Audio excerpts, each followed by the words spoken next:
Hi everyone, welcome to Not Suppressing This, where we invite you to take care of your emotions, especially if you've been holding back on them, with awareness and healing so that you could show up for yourself and others in the most authentic way. I'm your host, Corie Chu, Reiki Master Teacher, Intuitive Energy Healer, and Personal Development Coach.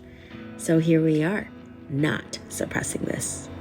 Were there examples in your life where you felt like you had to be vocal? All the time, no? Okay. But like, I'm trying to understand because like, okay, you're really good at being, standing up for yourself and telling people what you're feeling, what you're thinking, right? And there are people like me who, when I was growing up, that was really hard. Right? And I'm not saying it's easy all the time. Right? I'm sure it wasn't easy all the time, right? Yeah. But like, I'm curious, for me, when I finally have the balls to stand up for myself and say something, I would feel like my heartbeat racing. I could feel the blood pumping, right? Like, I full on feel that anxiety, but also that thrill, that level of empowerment, right? And then shame. Of course, I get that. Right? Yes. And it's such a weird combination. And I'm just wondering, like, for someone who is a little bit more comfortable vocalizing your feels and thoughts, like, how often do you feel what I just described? To be honest, how you feel, I still feel those things. Yeah. Especially when it's a conversation that I know the other person is not receptive, will not be receptive to. It's different if, like, between you and me, like, if I have something to say, okay, maybe I'll still feel anxious because it's almost like, bringing something up that is uncomfortable. There will always be a level of discomfort, right? Right. But I think the more comfortable I am with the person, the more receptive I know that they are, it's easier. But most of the time, it's not easy. I still feel it, but I think maybe it's more like I know I have to do it. So however much discomfort I feel or whatever, I'm still like, I still say it. I think most of it is more like, I think the shame is big. The shame of like, I know this person won't take well to it, and it's almost like I'm putting myself out there, even the parts that feel sensitive. Yeah. And that's, and knowing it's probably going to be met with like, rejection. Yeah.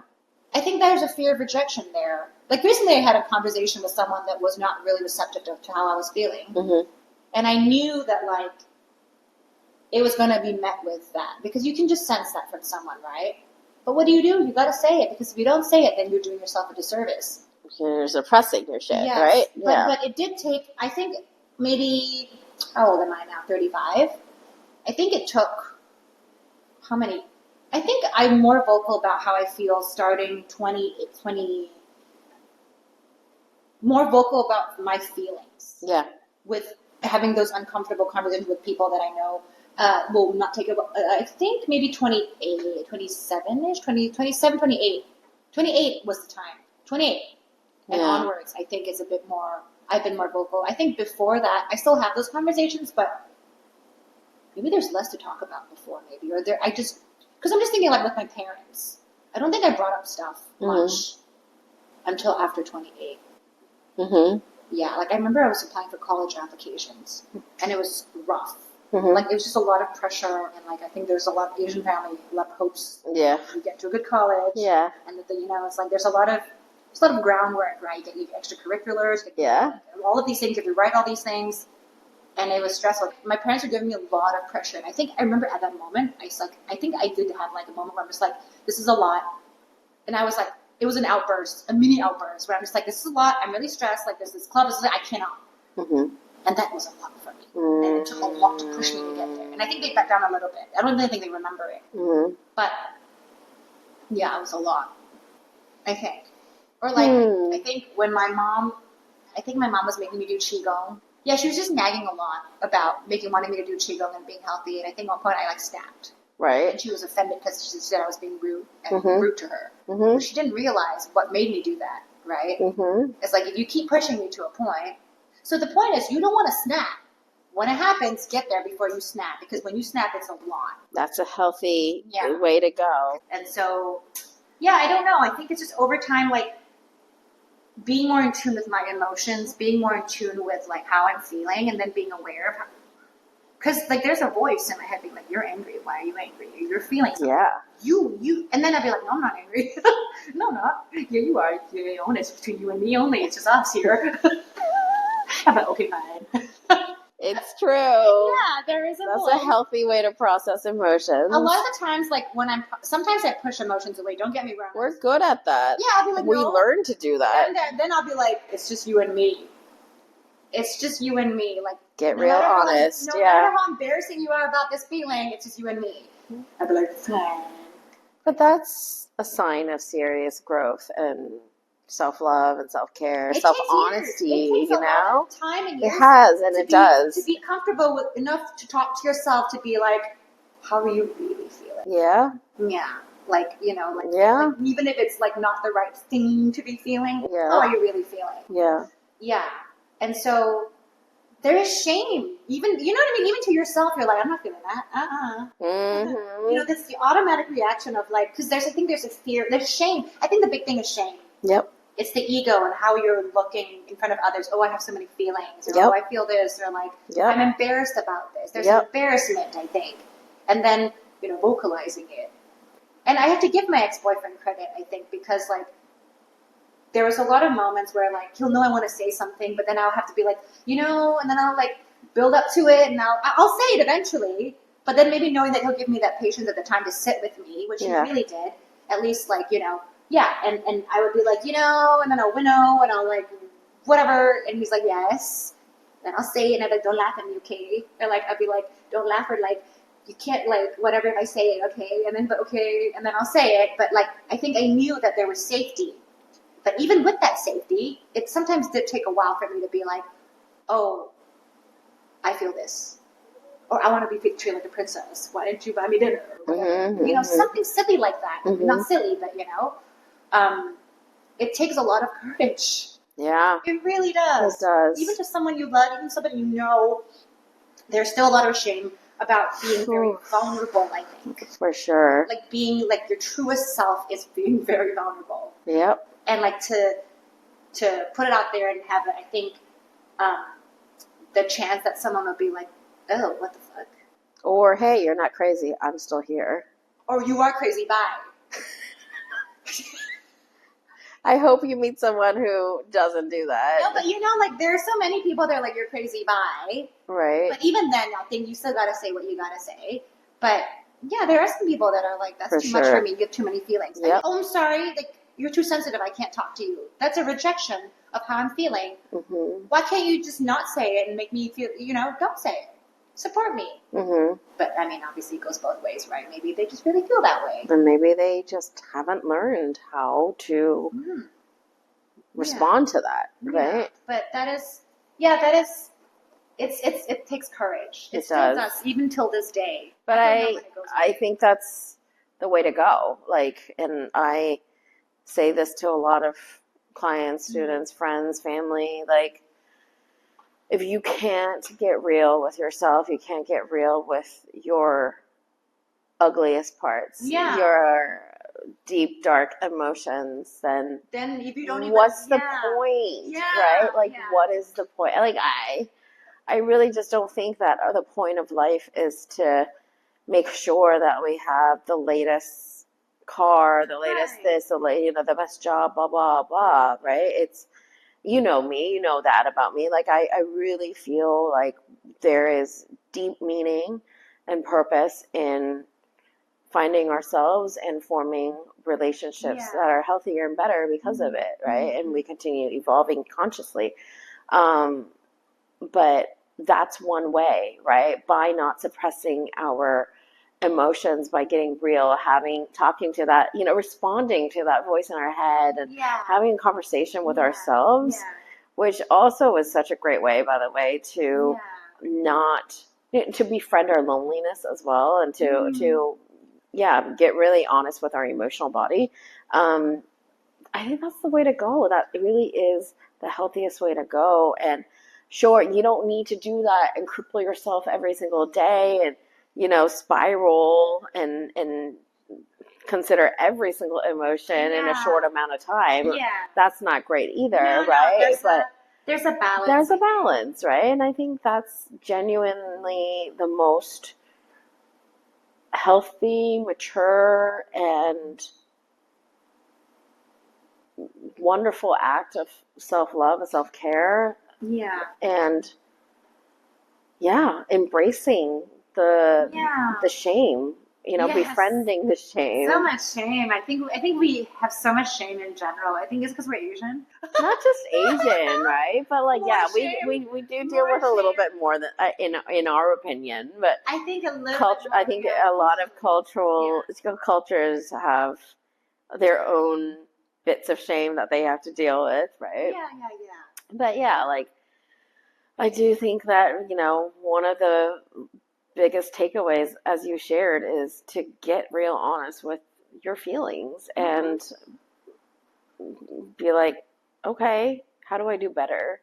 Right? Yeah, for sure. And I think, it's interesting with me. It's like a cycle of not really being in tune with my emotions and then finally hitting a point where I'm in tune with my emotions, but then all the emotions come and then you have to be like, wait, does this really matter now? So now I think I've reeled back a little bit from maybe a couple of years ago where it's like, okay, these are all my emotions. And get into all of these emotions because it's almost like one or the other. Yeah. Whereas I come from the opposite end. Mm-hmm. For me, it's like I can feel a lot of the emotions and then I just need to sit with them and then be like, okay, what's really bothering me? What are the top 3 that are really bothering me and why? Yeah. And really just focusing on unpacking that. The other emotions, I know they're there. I acknowledge them and I'll deal with them later. But, what are the top 3? And, to slowly deal with that, unpack that, journey through those. The mind is such an amazing, I don't know, my mind doesn't miss anything. That's exhausting. It is very exhausting, actually. So nowadays, I'm just like, girl, take a break. Because even for work, nothing, if I go through something, like a script, just because, oops, sorry, my water bottle, all good. Just because I don't talk about it or don't address it now, doesn't mean it's not there. And I'll be showering and I'll go after about that. But it will be there, and every single thing will be addressed one way or another. It will come back to me. Maybe not immediately because I'm busy, but when I'm showering or I'm in bed, I'm laying there, it will come back. Yeah. I forgot about that. One of the best things that my late mentor shared with me is you got to accept your emotions. You've got to accept that there's different emotions, right? And you give them presence and you're like, okay, hi, jealousy, hi, shame. I'm so sorry. I need to focus on the top 3, which may not be jealousy, shame. It might be anger, disappointment, and something else, right? And then you just kind of take a number, right, with those ones, and you deal with them later, right? But you deal with the top 3 that matter to you. And there's this amazing book called Please Call Me by My True Names by Thich Nhat Hanh. And he says the same thing, where it's label your emotions, call your emotions by the name. They are in places in our body.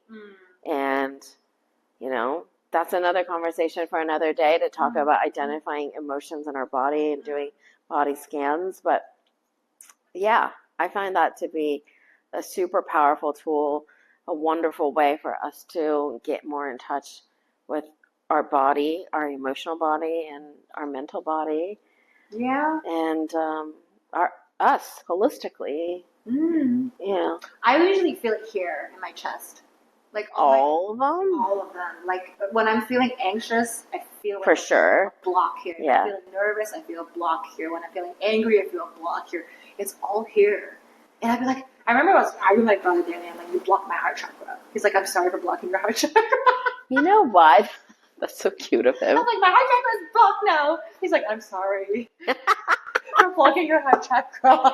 It's unblocked now. No, but it's interesting because I'm a huge fan of Enneagrams. I study Enneagrams. Yeah. I think we talked about this briefly. Did we? Briefly, no. We're the same number is all I know. I know we're the same number. And your center of your body is in your heart. Oh. So that's probably why you feel it the most I there. feel it all there. Everything goes through here. Sometimes it just physically hurts. Okay, so while we're at it, why don't we spend a little time? Let's talk about suppressing our emotions and how it affects our body.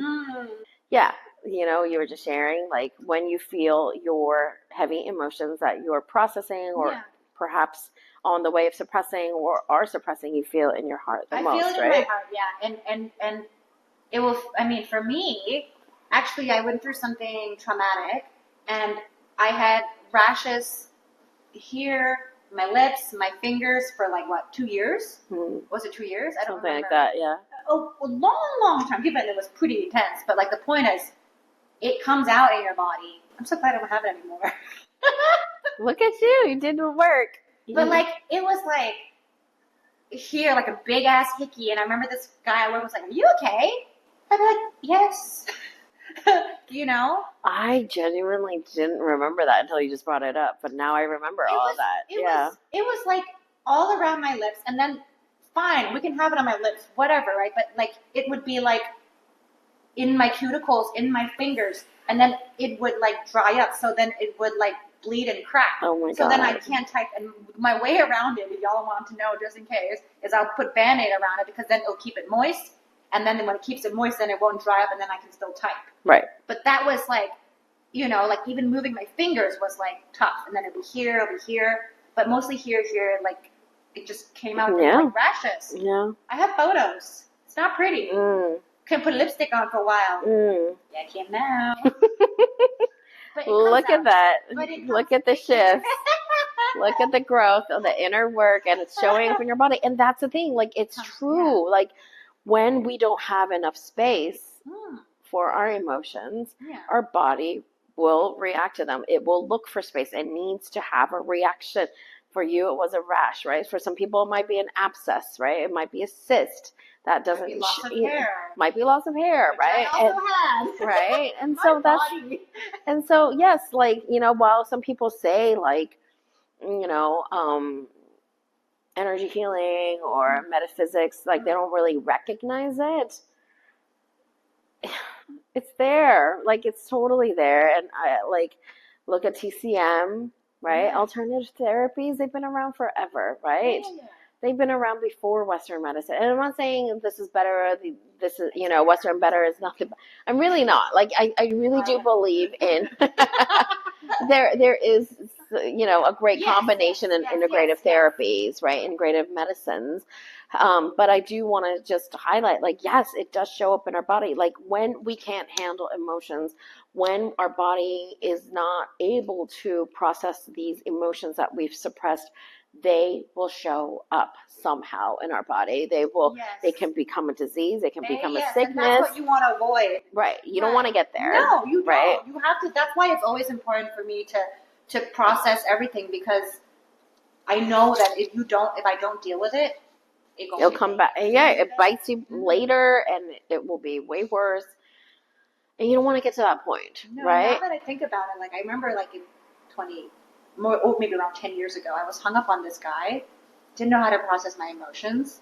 Like, I don't know if I think I process it now, but like that was like 3 years of just like it was stuck here. I remember, because I didn't know what to do about it. Didn't know what to talk to or whatever. Yeah. I mean, at some point I wrote an email. But the point is, like I think if people can know how to be in tune with what they're feeling and then know how to process it, the world will be a happy place. Yeah, for sure. Yeah. And some people deliberately block it, right? Or they do. I know some people that do that, right? Like, I actually met some people recently who were like, I don't have normal bowel movements. I'm like, what do you mean? They're like, oh, I purposely wait. Why? Because they don't have the time to go to the bathroom. They really just would rather wait for 3 days, 4 days, 5 days, and their body is just waiting to detox, right? And that's a lot on the body, right? And imagine, like... Are you kidding? I love it when there's a poo coming. You let it out. Like, isn't like, because it's like you're detoxing. Like, you know what I mean? Like, that's a privilege. And, you know, it is a privilege, and that is something that a lot of people that I've talked to who were sick right? And elderly, they were like, do you know how much I pray for like it's a detox? Like, I want to poop. Easy. It doesn't, right? Yeah. And we take it for granted, right? We really do. Yeah. So don't hold your pee in either. Unless you're sleeping. I'm so guilty of that. No, sleeping, what to do, right? Like sleeping. But on planes, like, I'm the worst. Oh, yeah, planes is a bit awkward. Yeah. You have 3 seats to yourself. What do you mean? How does that have anything to do with peeing? You can go in and out when you want to. Oh, sometimes okay. If you're on the window, and then I'm just talking about like regular Joe economy class. Right. Yeah, if you're on business, whatever, get up. But yeah. No, but our body knows. Our body holds emotions in various places, and it's got to find room somehow to store all the suppressed emotions that we have. So the best thing to do is to store less, to deal with our emotions in real time, to be a little bit more honest with them. Communicate with yourself. With yourself. I love your tactic, responding to your inner voice. Yes, it's just you and me. That's why I say it's you and me. I love it. Because it's embarrassing to yourself sometimes. Be like, oh, are we really like feeling this way? Yes, you are. Yes, you are. I love it. Yeah. I think it's so honest. Yeah, but that's when I realized, like, even with ourselves, and I'm guilty of that. Before I'd be like, nope, that's not me. Or like the way sometimes I try to like even with communication, like there's direct and there's like subtle side. And I'm guilty of subtle, like just sort of like more passive. A little bit of like, I want to talk about something, but actually I'm talking about the other thing. I bring up something, but I actually really want to mean something indirect, else. Yeah. It's indirect, and like I'm trying to hold myself a bit more accountable to be like, let's just talk about this thing. Don't bring up something else just to, because even that, like I'd be like, what do you really want to say? Yeah.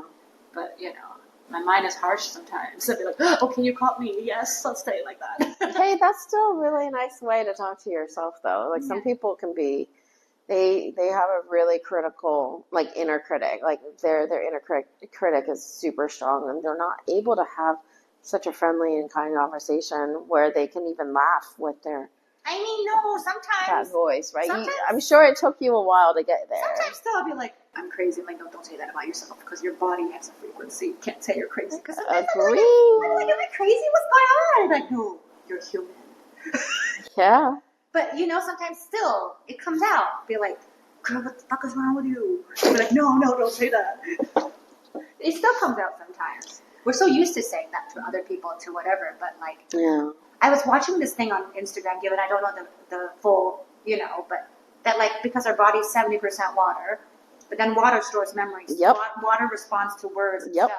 Like they said that they put like the word schizophrenia on a water, and the water changes to like 2 faces. So like the truth is, our water is 70%, body's 70% water. We respond to the way, we gotta be kind to ourselves. Yep. I told my sister to wake up and be like, you beautiful every day. I don't know if she does it, but. So that's the other thing too. Like, I think you got to be authentic with how you're feeling, right? Like, true. So one of the things that, and I know we're kind of like moving on to another tangent. Ooh, my light has died. It's okay. When people do manifestations or affirmations, when people do affirmations, you can't be like, I'm beautiful if you're not feeling beautiful, right? You have to feel it. Or you could be like, I believe I'm on the way to feeling beautiful, right? I think so. Like you gotta be more authentic about how you're feeling in that moment, rather than like manifesting, I'm rich or I'm beautiful and rich, right? Like, no. I actually, I agree with that, with the manifesting thing, which is like, we have to also like, what do we want and how are we really feeling? And the intention, like, why do you want to be rich? What does richness mean to you? What are you going to do with that richness? Whatever that is. Is it money? Or is it love? Or is it this and that, right? Yeah. So it's like, I think everyone needs to upgrade their level of, the way that they do affirmations. I think it's really helpful if we're just a little bit more honest. Yeah, I mean, I think everyone is sort of, society is kind of caught on to the manifestation and like... That's a lot. But then they don't, I think a lot of them don't really understand the true meaning of it yet. Or like, it's like, well, I'll do this because I'm manifesting. Or like, yeah, it's trendy now, right? Which is a good thing because at least the consciousness is. There's awareness, right, yes. around it. But then it's like, you're not really deep, like you're not really like getting the, but better than nothing. Like at least when we talk about content, like, I get you, right? Or like, when was it? I remember hearing a friend be like, that's so low vibe. And I'd be like, oh, she knows what that means. Yeah. It's not even, yes, that's. But kids like nowadays, they're so in tune with that. Do they? Yes. Okay, like I'm happy for them. Come across teenagers who are so connected and they talk in such a conscious way that I'm like, whoa. Wow. That's a great conversation. Like we just really had a great conversation. That's really nice because it's only not too long ago that like you're the only one into these things or like looking like sort of exploring like self-awareness and all, and everybody just doing their own thing. Seriously, like you say vibe, what vibe? Like frequency. Oh, okay. I have a friend who we. Like, she knows I'm an energy healer. Yeah. She knows I'm a Reiki teacher. Yeah. And whenever she has conversations with friends and she's talking about tarot, she looks at me. Oh. And I'm like, I don't know anything about tarot. Like, that is not my department, It's like, I understand that tarot is grouped into spirituality, right? Yes. But I recently made this comment to someone where I'm like, it's like me expecting you know how to do Krav Maga if you practice Kung Fu. Right? It's an umbrella of martial arts. She looks at you. Right? Terrible. And I appreciated that she was like wanting to connect, right? And I understand that, and I thought it was really funny, but I was just like, I don't know anything about tarot. Like, people ask me, like, oh, so do you know a lot about astrology? I'm like, I really don't. Right. Like, I know what my zodiac is. I don't necessarily know what a Gemini does. Like, I don't know. Like, what's in the stars now? I don't know. I don't even know what moon, rising, Saturn, sun. Like, I don't know what that means. That's not my expertise, right? Yeah. But I do think it's really funny. I think it's really cute. And I think it's, I love that people are waking up, right, in their own ways. And everyone has their own path, and I think it's fabulous. But it's nice. We're getting there, I think. We're definitely opening up. At least this generation. I don't know about the previous one, but, like, I can't hold them accountable, right? Because, like, they're definitely better than the previous one as well. And that's why every generation will say, when I was your age, I didn't get to do this, right? Or you have it so much better than me. I am that person right now. Okay. I look at like my godchildren. I'm like, wow, you guys are lucky. It's true. It really is true. It really is true. But anyway, thank you so much for coming on. It was such a wonderful time, and let's chat more. We'll chat more. Okay. We've reached the end of today's episode, and I hope it's helped you suppress a little less today. Thank you so much for listening. If you like what you're hearing, please hit subscribe and leave us a review. And if you'd like to get in touch, please visit CorieChu.com or DM me on Instagram @CorieChuHealing. Bye for now.